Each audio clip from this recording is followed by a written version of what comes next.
Hey guys. Okay, so ad is going.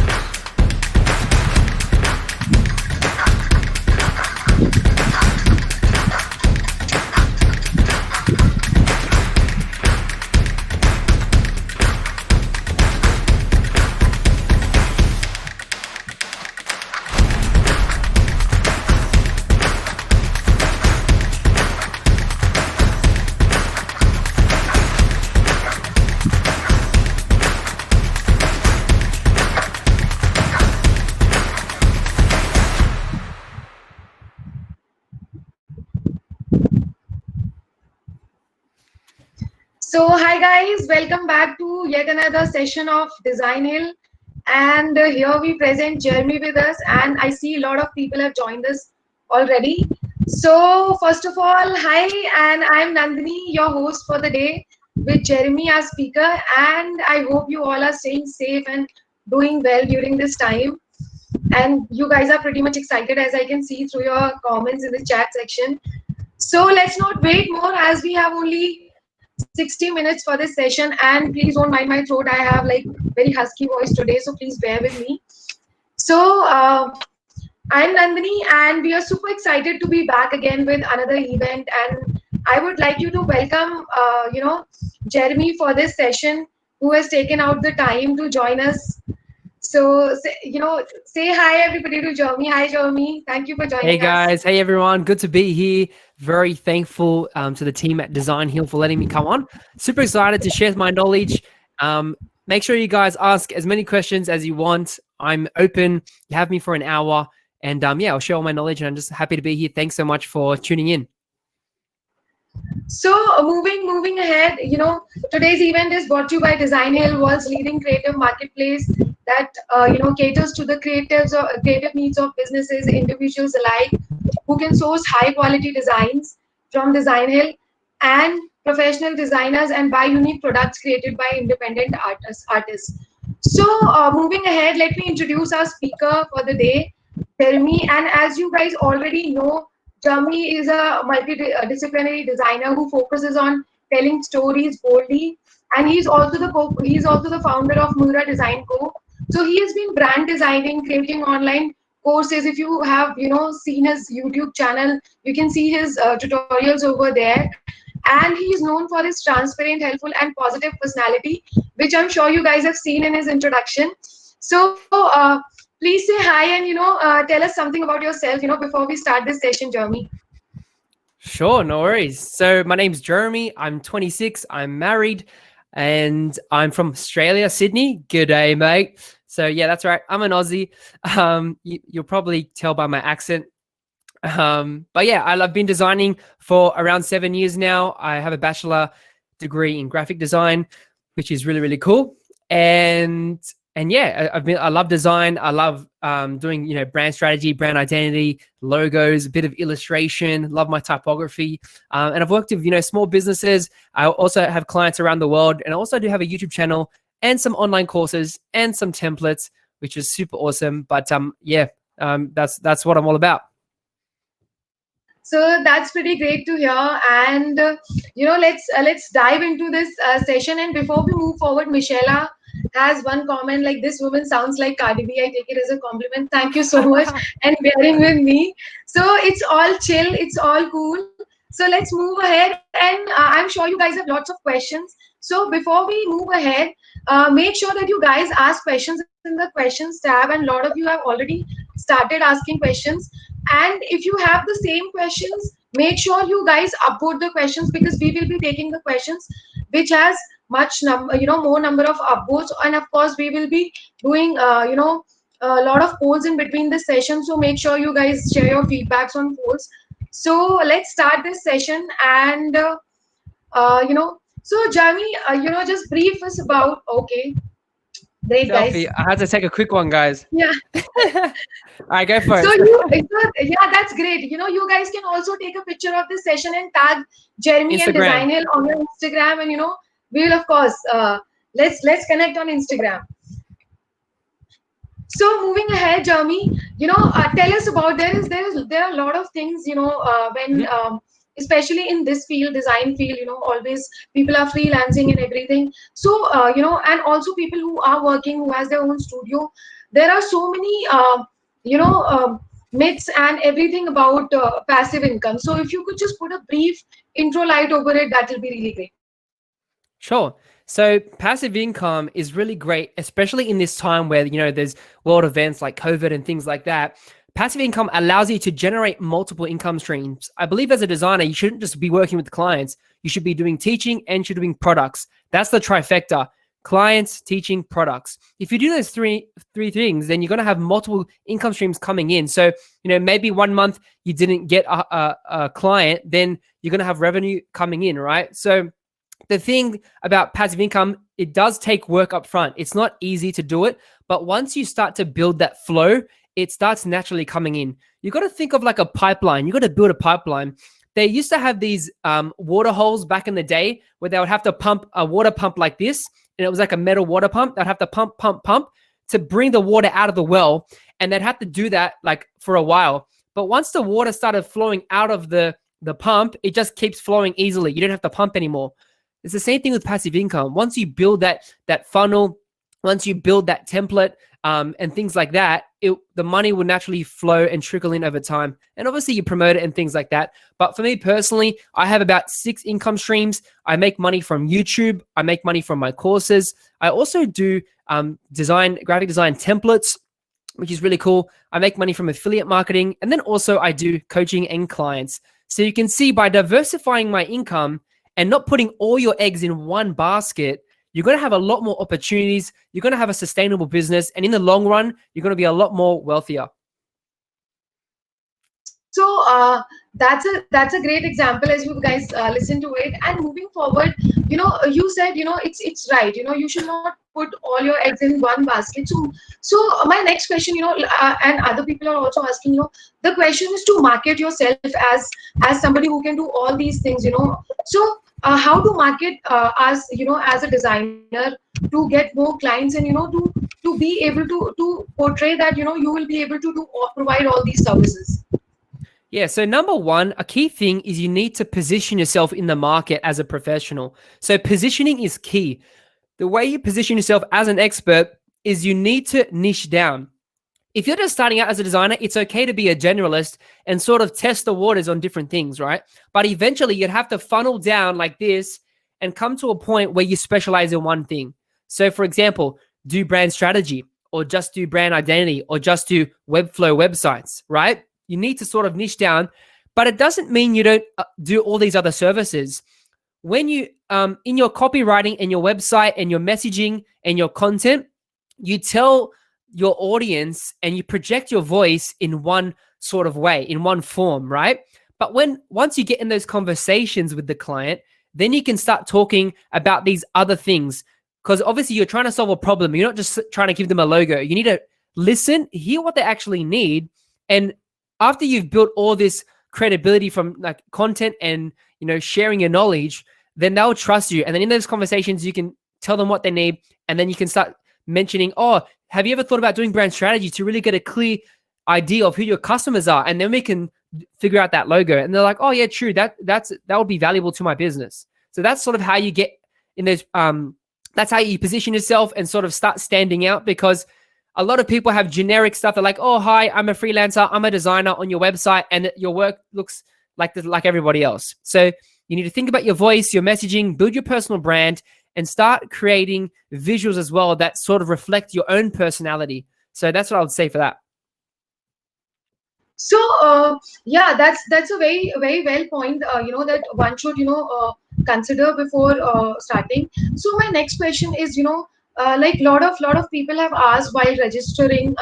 So once you get a client, let's say you did all the things that you've said, the copywriting, the messaging, and everything, but how to gain these returning clients, how to make sure that if one client has came to you and then they become your regular client and they also recommend you and get more clients to you, what's the key to this thing? So the key to getting, we call it a retainer. So when you first get a client, typically, for example, these days, a lot of clients need content design. whether it's a carousel, whether it's a video, whether it's a social media post, right? What tends to happen is they'll need someone to design and do the copy over a long period of time. So you need to set up a retainer with them. For example, you can do like $500 a month, and you'll take care of, you want to put it in a package, like 20 carousels each month.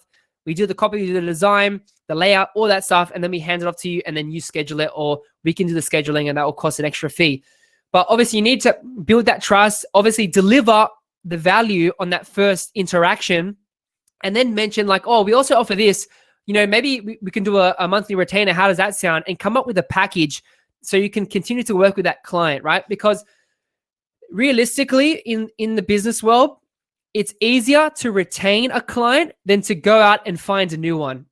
It's a lot harder to go out and find a new one because that lead is going to be a cold lead, and they're not going to be a warm lead. So a warm lead is someone who already knows you a bit, they trust you, they came from a referral. But a cold lead is someone that's out there that's never heard of you. And if you're trying to convert them straight away, it's going to take a lot longer because you're going to have multiple conversations, and they're going to have to see your work and things like that. So setting up a retainer is one of the key ways to, growing that income and actually helping a client. And once you have a few, like imagine you had 5-10 clients paying you 500 or 1,000 a month times 10, that's, 10,000 a month. That's plenty, right? So you got to start thinking like that. How can I do that? Yeah, that's a very insightful advice, that I must say. And moving ahead, I have been watching, as we have got a lot of registrations for this session. So a lot of people were, either starting out in this, budding designers, or they were at intermediate level. So a lot of people has the same question, how can someone entering this career stand out from the rest of the crowd? Because as we can see, Instagram is filled with, logo designers, graphic designers. So how do you stand out from the crowd? Because that's a real pain. True. Well, number one, stop copying people. You guys need to teach from your own experience. So my suggestion is you need to travel around the world. Like, do different things, like travel, listen to music, listen to art, read stuff in the tech world, what's happening, go on YouTube, watch different types of channels, draw inspiration from multiple places.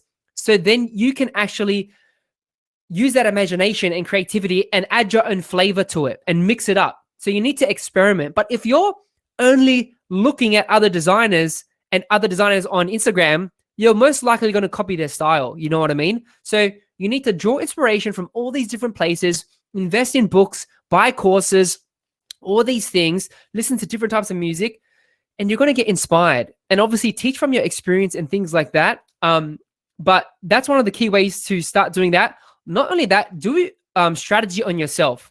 So what I mean by doing strategies on yourself is like really dig deep into your personality. Think of your brand story, your history, where you came from. It could even be relevant to like where you live and things like that, and sort of add your story and interweave it into all those things, right? So another thing as well is use different visuals. So use textures, use different colors, play around with fonts and typography and all these different elements, because that's the key to really standing out. And you need to experiment. Don't expect it to just happen in one go.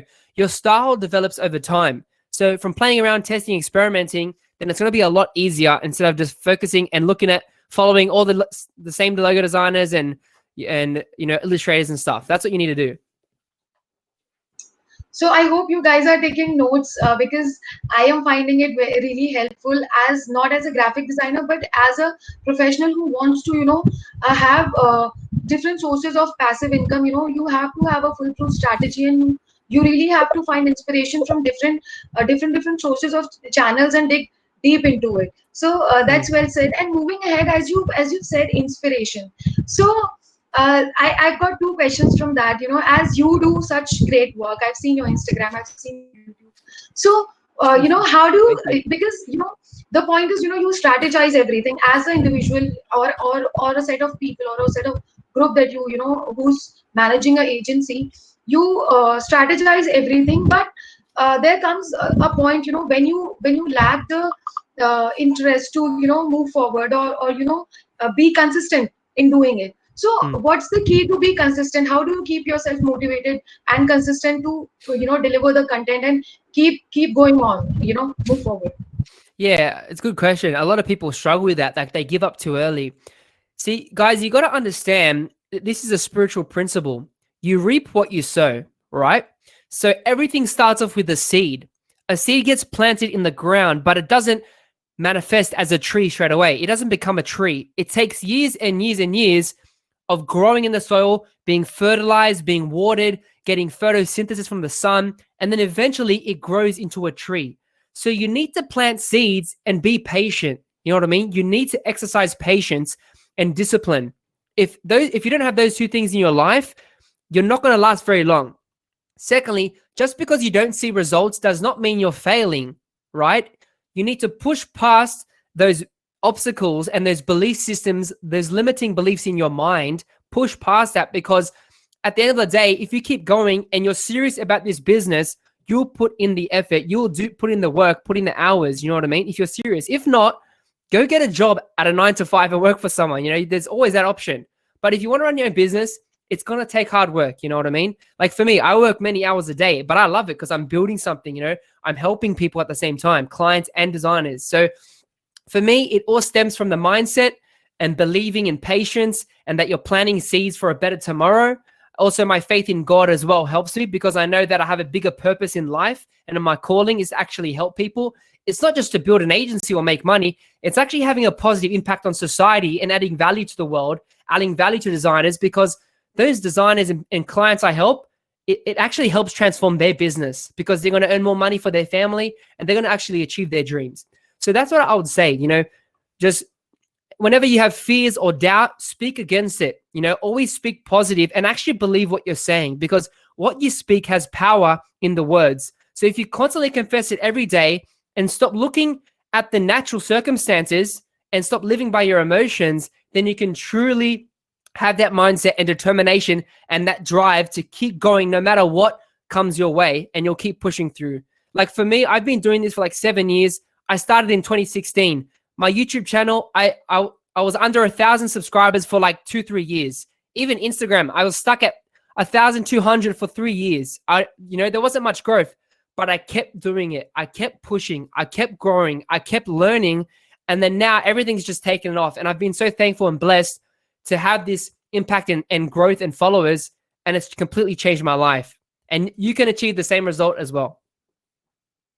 So that was very well put, like you said, all the points considering. So I want to wrap it up in one line, I think, one or two line. So I was also reading something in the morning, and I read, if you're not gaining results, it's fine, because it takes at least 90 days. So Yeah. keep moving forward, and just don't fear them. So moving ahead, we are getting a lot of questions, so and Yeah. feedback too. So there are two feedback. I think you need to adjust your camera a little bit, because people are saying Oh, it's kind of little blurry. Or if you're using an okay. external camera, just don't move too much. That will be Okay. I think better. It's a And it's also a they are webcam. asking. So we have a global audience, and accent and English is not everybody's native language. So Mm-hmm. I also request you on Talk everybody's behalf slower. to speak slower, because people are Okay. commenting. Okay. Yeah. Yeah. So Sure. Sure. we took your feedback, guys, and we make sure nothing. We keep doing according to you. So moving ahead, as I've seen, you have done a lot of great projects. Jeremy. So if you could, just share some of your experience, any experience or the things that you've learned when you were doing these projects, and name. I want you to name these projects. So one by one, that will be great, and then we'll start taking questions from the question stack. Okay. Cool. Awesome. Yeah. Yeah, so I've actually worked with a few brands, and it was actually a collaboration with an agency. One of my teachers from college, he actually offered me a couple freelance jobs, which is cool. So one project I did was with Telstra. Telstra is a big telecommunications brand in Australia, and I got to work on a video. They were releasing a Wi-Fi booster product, and I got to do like a bit of animation and a video, which was really cool. So I did the editing for that. That was super fun. I've also worked with Macquarie Business School, and that's actually a big university in Sydney. And I was doing a social media campaign for their alumni department. and they had over around 90,000 alumni in their program, and we're launching a flash mentoring campaign. So I got to work on that, which was really, really cool. I've also worked with smaller businesses. I've done a whiskey brand. I've done a beauty brand, Bulgari hair, craft whiskey.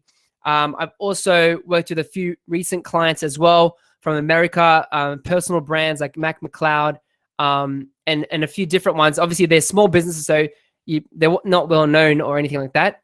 But those two big ones was really cool. And also, I got to work on a illustration about 3 years back for American Express. They were launching a new business card type of thing, and like a credit card. And I got to do like this illustration, which was really cool. And that was in partnership with that agency as well. So that's just a few of the projects that I have worked on. You can check out some on my website at muradesignco.com. I still need to update it, but you can see a few projects, a few examples there. So that's great. So guys, don't worry, we'll share the website link here in a while. And moving ahead, let's take questions from the questions tab. And I see there's a question Yuriko has asked, like, as a new graphic designer, we usually not taken by clients and lose to designers with more experience. Is there a way to stand out with no experience before? So like when you're just a beginner graphic designer? Yeah, here's the question. Can you see it? Oh yeah, I can see it. Okay, cool. Yeah. Beautiful. Thank you. We used to not take that. Yes, true. Okay, so once again, you don't just copy people just because, like, for example, on Instagram, a lot of beginners are starting to do carousels and trying to teach, right? But they don't have much experience, to be honest, yet. So you need to focus on your craft first and actually have work that shows that you're capable of doing the design that you talk about. So you need to invest in good mock-ups and do briefs. So you can do fake briefs. One website, fake briefs is a good one. Briefbox is a good one. If you don't have real clients, you can actually use that to develop a case study to actually show that work, right? So at the end of the day, you can go work for an agency for a few years and learn the systems, learn how they get clients, the processes they use, how they design, how they go about the business. Because if you get 2 years experience in a real world environment, that's going to boost your experience a lot. Like if you're trying to do it all by yourself, it's going to take longer. You know what I mean? So for me, for example, I finished college and I did 2 internships. One was unpaid. Then the second one was half unpaid and half paid. And then from that, I learned so much because I was working in a real environment and I was working on like package design for like big companies like Kellogg's, which was cool, and like Audi brands, which was really awesome. And I had my creative director help me out. So yeah, so that's the thing. Work on your craft, develop those relationships, and focus on, creating good case studies and using good mock-ups. Yeah, so very well said and great points. And I think Aura has one question. What are and it they are actually, there are a lot of questions in one question, but yeah, they are very Okay. great questions she's asked. So what are the passive ways for a designer? How can social media and YouTube help in passive income? How can you launch product series with your illustrations as production and copyright? So it has great questions. I think 5 people have upvoted it. Okay, awesome. How can you launch? All right, beautiful. So you need to. So I'll answer the first question. What are the passive ways for designers? So you can do multiple things. You can sell templates. So there's places like You Work For Them, Creative Market, Design Cuts. A lot of those sites, you can actually sell design templates. It can be a logo pack. It can be an illustration set. It can be an icon pack. It can be a grunge texture pack. It can be a website template. It can be Instagram templates. Like there's so many things. You got to think like a business. How can I package my service into a product and sell that, right? And obviously you need to do research. One tool I use is going on Quora and look at people's questions, because people ask questions and that helps me get research. Also listening to my audience helps me do that. But those are a few passive income ways. You can also do courses on Udemy, on Skillshare, on Coursera, sites like that. You can actually do a course. If you have a specialty or a technique that you specifically know really well, you can actually teach a course on that. So that's another way. YouTube is great. It takes a lot longer to develop YouTube because it's video based. It takes time for editing, for researching, doing the ideas. But once you get to a certain level, you can start earning passive income from ads. For example, at the moment, I'm earning around 500 to 600 a month on YouTube passively, right? And that's because I've generated so many videos over the past 4 years, and now it's just working for me. You know what I mean? So YouTube is a great way. With social media, you need to build an audience. You can sell with a small audience, but it might be a little bit more timely, because you have to like focus on crafting a message and getting everything right. But apart from that, those are a few ways. How can you launch a product series with illustration as a product and copyright? In terms of like copyright, like you can just do a basic commercial license. You can go on sites like Creative Market, and they actually have some terms there as well you can check out. But yeah, that was a packed question, like 3 questions in one. So I hope that answered your question.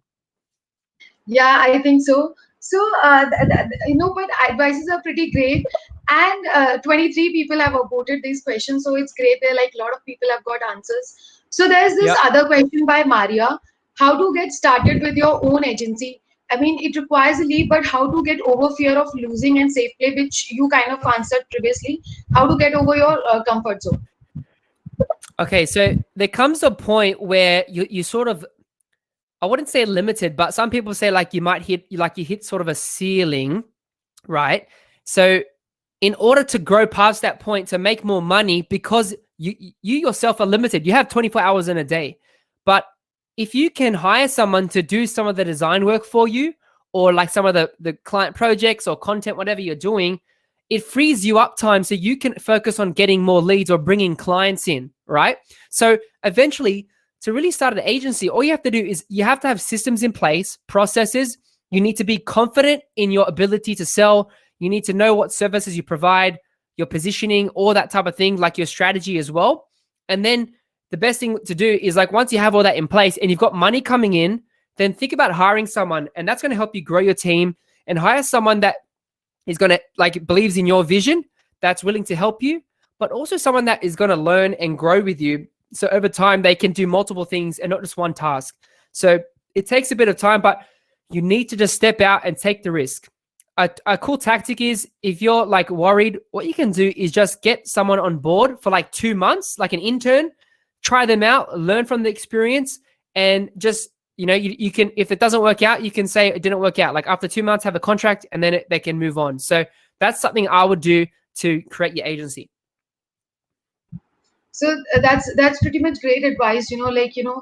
Because yeah, of course, if you're gonna try your hands into different fields, and provide you're gonna provide different type of content, it's gonna take your time. So you need somebody, and of course, for that, interns are the great source, because they can also learn, and of course, we also get to learn something from people who has young blood and has new ideas. So it's great.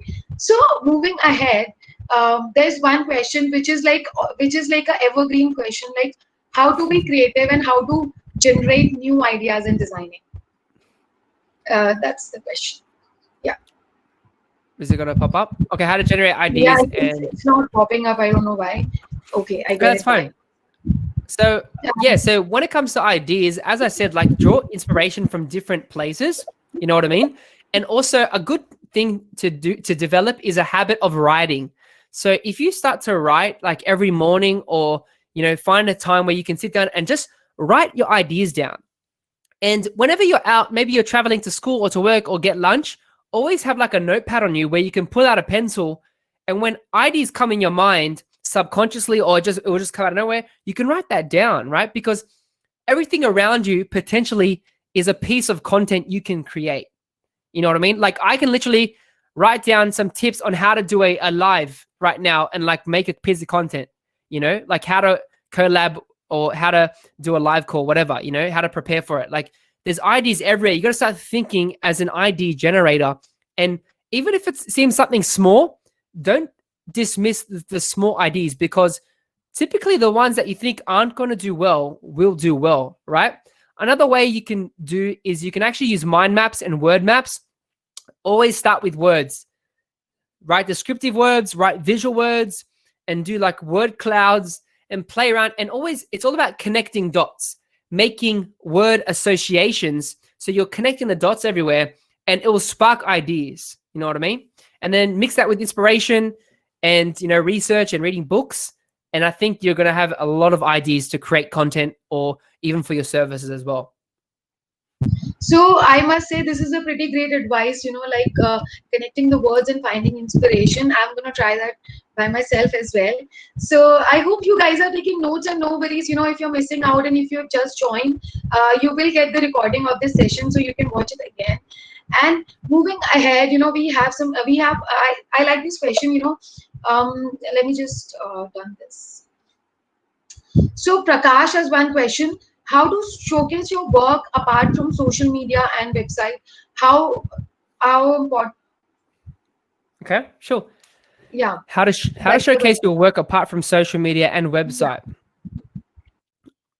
Good question. So there's a few sites. You can actually use Behance, you can use Dribble, you can use LinkedIn, you can.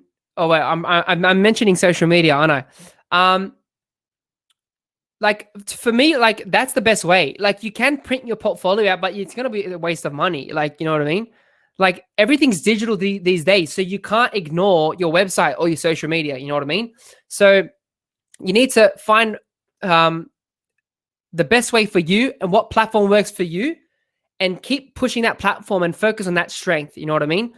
But yeah, that's pretty much my answer to that. It sounds similar to another question. But yeah, Yeah, I think, and of course, it doesn't matter that you have to be on all the platforms, just like you have to cater to all the audience. It's not the case. yes. You have to pick one that is good, great, works great for your niche and for your work. So moving ahead, as I'm watching questions over here, and due to COVID-19, the market is not great. Marketing budgets have been Mm-hmm. the companies have cut down the marketing budgets for designers and creatives in the Yes. field. So it's kind of hard for people. Most of a lot of people have lost their jobs, and most of them Mm-hmm. are just surviving on freelancing work. So is there any strategy that one these designers could apply to get clients during this time? Yeah, so you need to change your mindset and like think abundant mindset first of all. So change your mindset. Don't let COVID bring you down. It's just a temporary thing. You know what I mean? And obviously, different parts of the world are differently affected, right? For me here in Sydney, it's not as bad because I work from home and things. But at the end of the day, you need to start adapting and think of different ways on how you can help clients. Okay. So, for example, your local pizza shop or bakery or like your local businesses, you can reach out to them because they might not be online. So, you can potentially help them get on social media, do some SEO, build a website, create content, maybe do a social media management for their page. You know what I mean? There's so many different ways. You just need to reach out. You need to actually talk to people. Don't expect clients to magically come out of nowhere. You need to build relationships, start just talking to people, be genuine. You don't say, "Oh, do you have work for me?" or "Do you have a job for me?" or "I'm going to sell you this." It's not about selling, it's about serving. It's about helping. How can I help you? With COVID, obviously, not many customers are coming to your shop anymore. Have you ever considered like maybe going online? And then they're like, "Oh yeah, true, probably, yeah, yeah." And then you can be like, "Oh, I can actually help you with that. Like, I'd love to, sit down, have a chat, and see how I can help you, get your business online or generate a website to get some more customers coming buying online." So you need to start thinking differently and see how you can offer different services that people actually need. You know what I mean? Because there is opportunities. I know people making money right now. You know what I mean? Even in COVID, it's just your perspective, and you got to think outside the box and see how you can help people. So that was pretty great advice. Like you said, it's not about selling; it's about serving. And I'm glad that you mentioned an example. Like you can talk to people, build relations, and let them know like you need this service and you'll grow much more. And I am ready to help you with that. That's a better Mm-hmm. option than asking for a job. So that's Yes. a great advice. Moving ahead, there's it's not a question. Basically, it's so. Uh, he's asking about, could you please talk about your creative process for branding with a case scenario? Yeah, sure, sure. So my process always starts with a brand discovery or brand strategy workshop. first it starts off, I have a quick consult. If we're a right fit with the client, then I'll move on to the brand discovery. And then as I do that, I move on to and obviously I diagnose the problem. What do they actually need to help their business and solve their problems? Then I move on to design. So if it's a full identity, I'll start off with like a stylescape or a mood board. From that, then I'll go on to the design. So we're always being objective and not subjective. And then I'll move on to the logo design. And then from the logo design, start developing the other assets, like whether it be like stationery, business card, patterns, banners. It could be a website or templates, pitch decks, like whatever calls for that specific business. And then that's how I'll develop that. And then go through stages of revisions. So obviously I'll present with nice mock-ups. Each concept, I'll have a nice presentation. And then we select one concept, and then we'll go through 2 rounds of revisions. Sometimes it's a bit more depending on the situation. And then from that, I help them implement, go through that design, we approve, then I help them implement and support them. And then I deliver all the files with a video, and I give it to them in a Google Drive or a Dropbox. And then from that process, when it comes to a case study, there's certain questions you ask to sort of get a testimonial, and also you got to break down your own process. So from the discovery, the messaging, all the things that you've done, you need to consolidate that and put it in a nice case study that shows the process of the design. So a lot of new designers, what they do, they just put a nice image or a nice mock-up, but they don't actually explain, who the client is, what the challenge was, how you solved the problem, the process, who are their users, how you came up with like the design, even showing your sketches or, the thinking. And it doesn't have to be a lot of text. It can be like a paragraph per like 3 images or whatever. And you break down that process from start to finish. And that's how you do a pretty much case study or case scenario. So that's helpful. And so let's take more questions. And I'm glad, I hope you guys are enjoying and getting to know things through this session. So there's this one question which is really kind of helpful. Will be your answer will be helpful. So I more, a lot of trends are changing. There's daily a new trend in the design industry. So what's, how do you keep, as you said, you research a lot, you find inspiration. So do you follow any blogs or websites diligently to keep in check with the trends? I think that's the same question. Yeah, so for me, I do follow a few blogs. I'm on YouTube a lot, so I follow top design accounts. For example, a few of my favorites is like Danksy, The Future, Will Patterson, Roberta Blake is a good entrepreneur, Sean Cannell from Video Influencers, who else? Tootvid is another designer guy, AJ and Smart, Ran Segal. These are all design channels you can follow that are going to help you, like, because they're creating content all the time on YouTube, new videos, you're going to get new trends. They're going to talk about it. So I'm aware of what's happening in the industry. So for me, YouTube is a big one. There's some blogs I do go to sometimes. And I'm trying to think off the top of my head which ones that I actually go to. But once I said, like, I read a lot of books and I go on YouTube. Like, that's my main sites. Logo Lounge is a good one for logo trends. That's one of my favorites for logo trends. Creative Block is another website that's really good too. That's probably my 2 blogs that I check out. Everything else is, I don't read as many blogs as I used to. So that will be really helpful for the people who are listening out there. So make sure you wake up in the morning and start with your to-do list, and make sure you just like news, you check these blogs and websites on YouTube.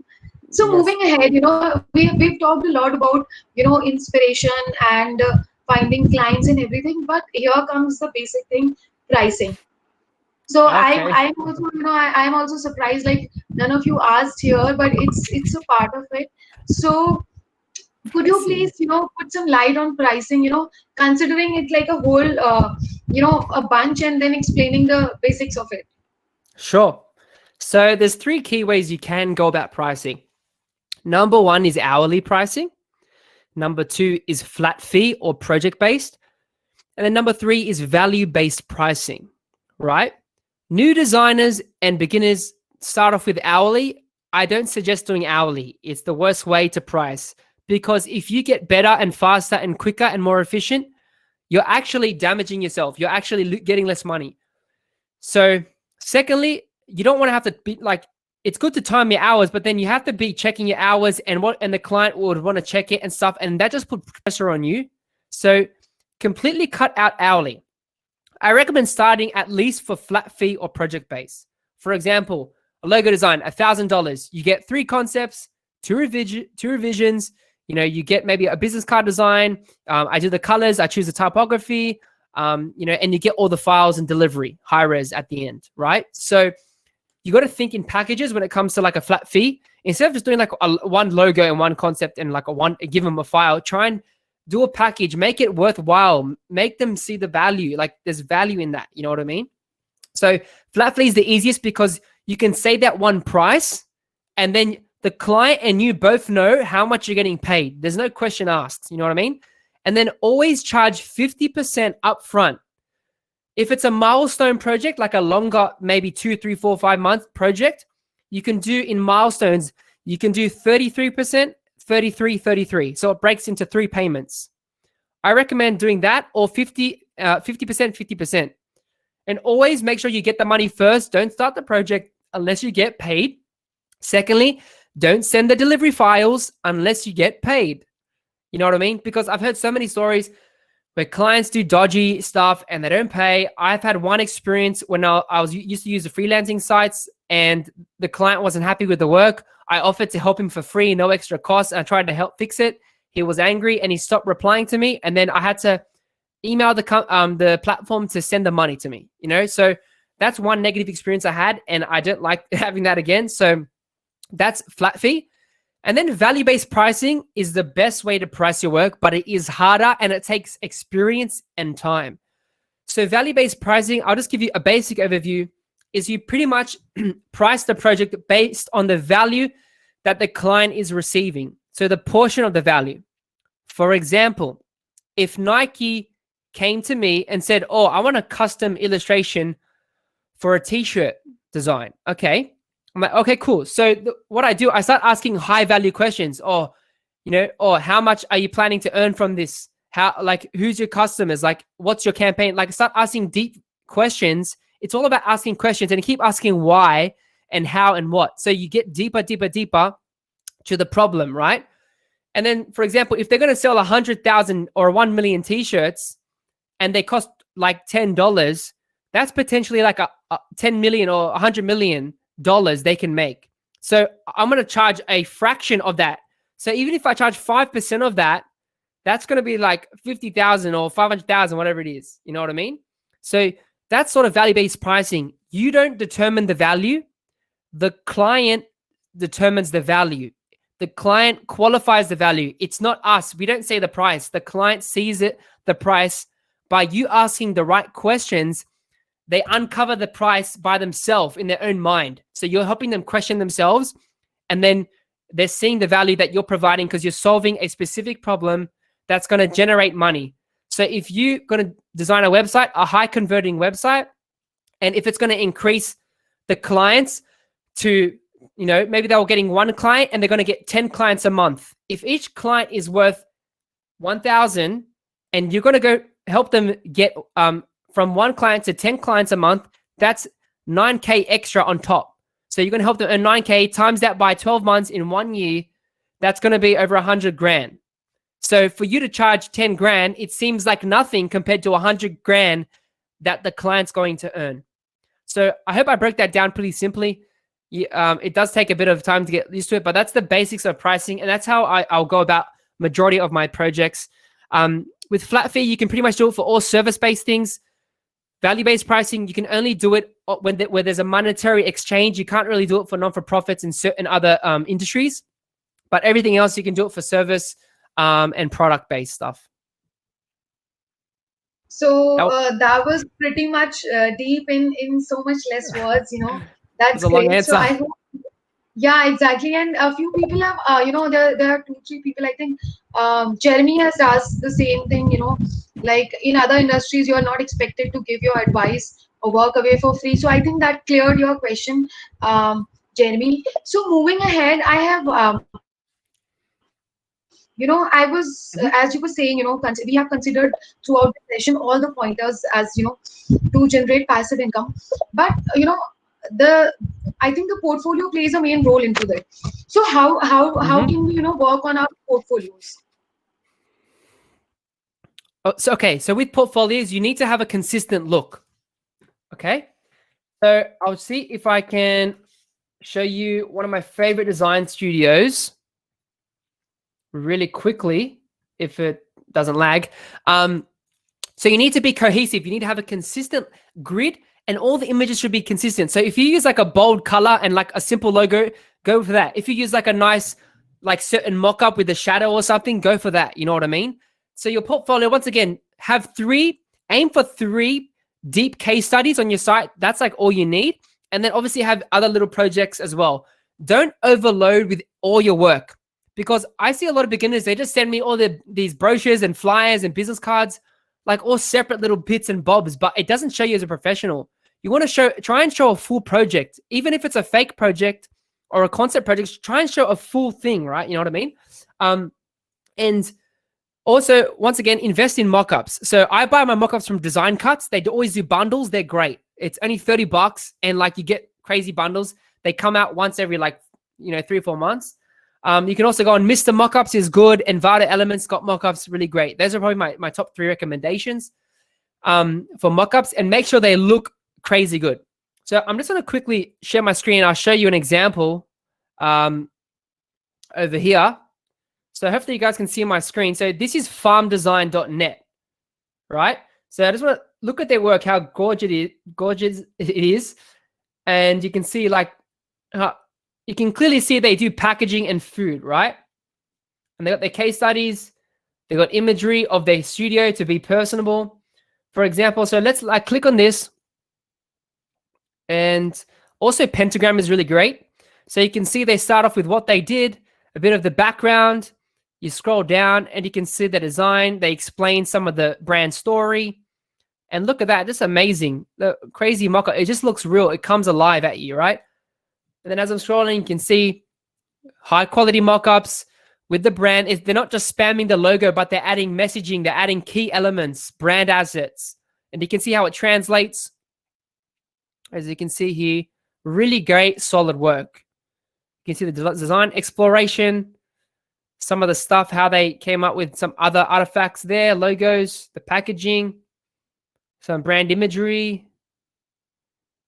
And hopefully this is helpful for you guys. But you can see it's just high quality. If your work looks $5,000, then you can charge $5,000. If your work looks like $100, and it looks low quality, no one's going to pay a lot of money. Do you know what I mean? So make your work look good. And I also check out Pentagram as well. So Pentagram's really great. Another famous studio. You can see there the design case study. They put quotes from the project, some of the ideation.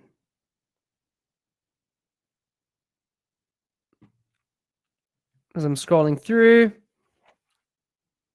And you guys can go check out these sites yourself as well. But they've got crazy good work, inspirational. So it just looks premium. It looks great. It looks professional, and it looks really, really awesome. So I'll just come back off there. So you need to make your work look expensive, because then you can charge more, right? But you got to be able to prove those results. You got to be able to over deliver on those results. And that's my key tip. And only show the work that you want more of. If you're a logo designer, show just logos. And obviously use nice mock-ups and see how it integrates in the full brand. If you're a brand identity guy, show brand identity. Don't be doing illustrations and websites and all this other stuff. Just show that thing. You know what I mean? Show that one thing, because they'll see you as a specialist and they'll trust you more. So that's my key things that I would say. That was great, and there were some great websites that you guys can see and check out for future references. So moving ahead, we as you mentioned in our previous question, the books that you read. So a lot of I think 3 4 people have asked about, if Yep. some books that you could suggest for them to read. Okay, so some design books. Some of my favorite ones. One is by David Airy, Identity Designed. That's a great one. Aaron Draplin, Pretty Much Everything. That's another good one. Michael Beirut has one called How To. He works at Pentagram as well. There's another good book by Michael Johnson. It's called The 5.5 Steps to Branding. It's like a red book, and that is really awesome as well. And then if you want to learn a bit about strategy, Creative Strategy and the Business of Design by David Davies. Then Win Without Pitching by what's his name? By Blair Enns. That's a great one.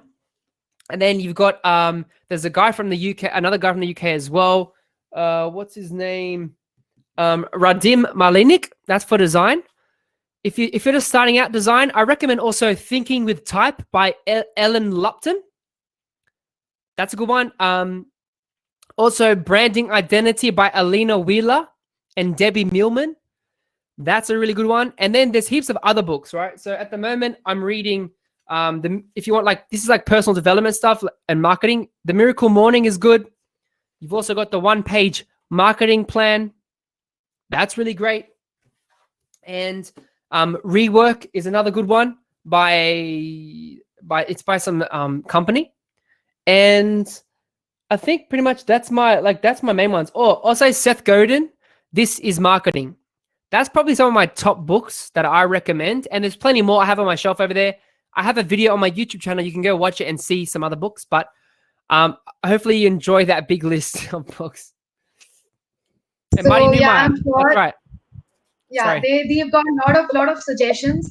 So moving ahead, as we are left with 8 minutes only, and we've discussed a lot about passive income, but we didn't get a chance to cover the brand identity that much. So if you could, uh, Sure. uh, cover it up in a prism or the elements of a great brand identity. So that will be great, because these users are really looking forward to the brand identity section as well.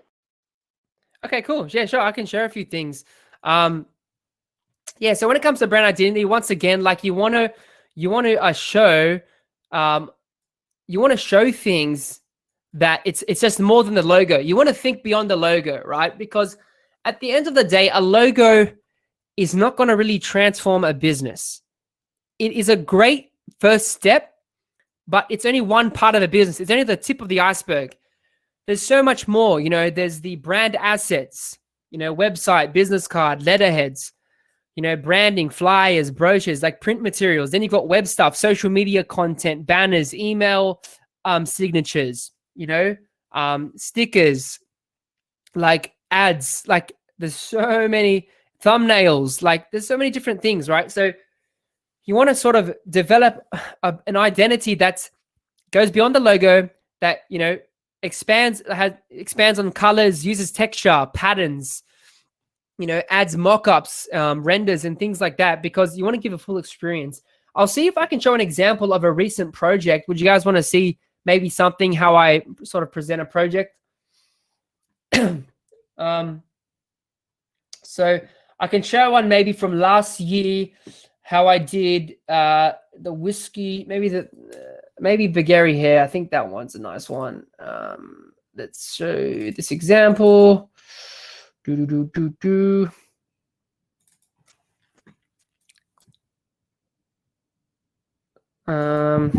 let me just, I'm gonna screen share and you guys can Yeah, take yeah, sure, a sure. look. Okay, he was one of the sort of the, let's go. So can you guys see that? All right, sweet. So he's for a beauty brand that I did in 2019.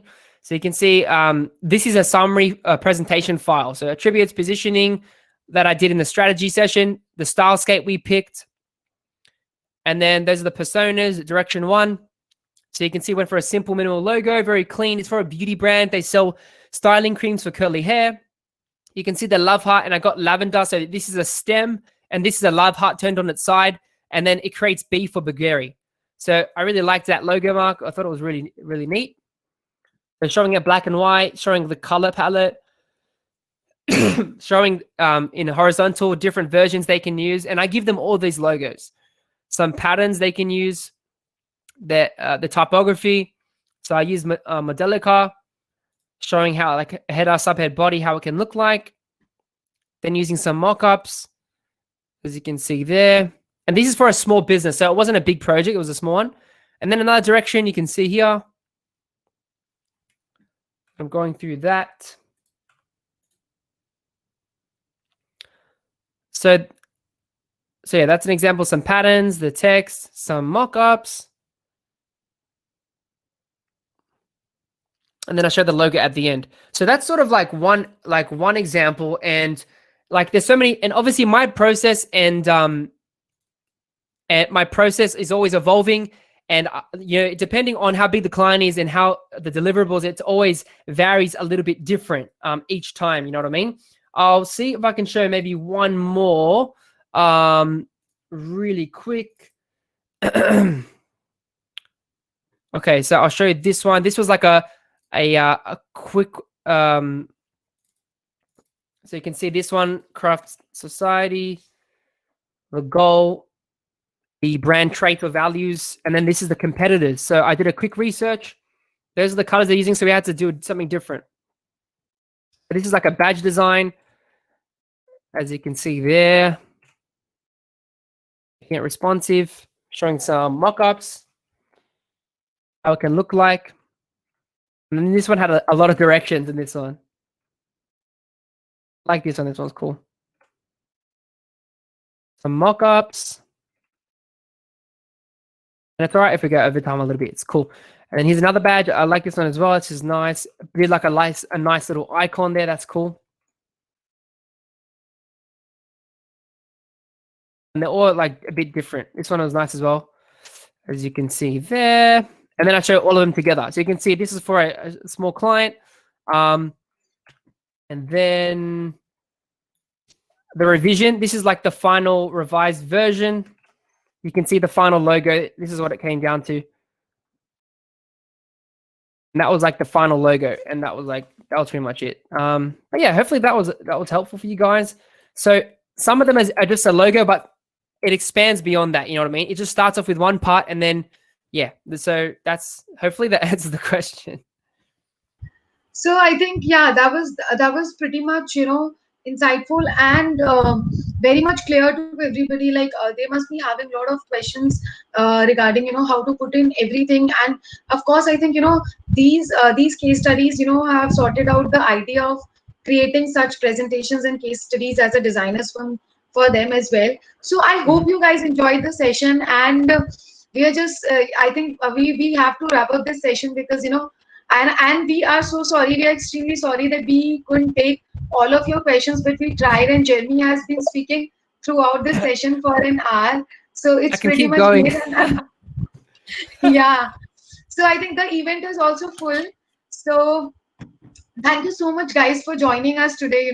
It's been great. And if you have any questions, you can always get in touch with Jeremy on Instagram or on YouTube, and you can get answers to his question. And indeed, it was a value packed session that we had today, where we touched upon a lot of topics and answered Jeremy answered a lot of questions on passive income and brand identity for graphic designers. But I'm sure we didn't cover brand identity that much, but I'm sure we're gonna come up with a next session for this.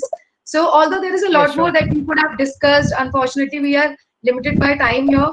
So I hope you guys enjoyed the session. Once again, I would like to thank Jeremy for joining us today, and all of you guys who joined us before time and who were pretty much excited and asked so many questions. Thank you so much, Jeremy. If you could just share any advice or tips for the people who joined us today, that would be really great before we end this session. Yeah, sure. I just want to say thanks to everyone who joined. I appreciate every single one of you. You guys can follow me on YouTube and check out my website at jeremymura.com. And guys, if you have some questions, just come to my Instagram, DM me, and I'll be jumping on tonight, and I can give you. We can have a chat. I can send you a DM, an audio message if you have more questions, so we can shift to there. But yeah, my last bit of advice is, have faith, keep believing, and anything is possible if you believe. Just put in the work, and focus on your calling and your purpose, and focus on that, and you can achieve anything. Anything's possible. Don't listen to the haters.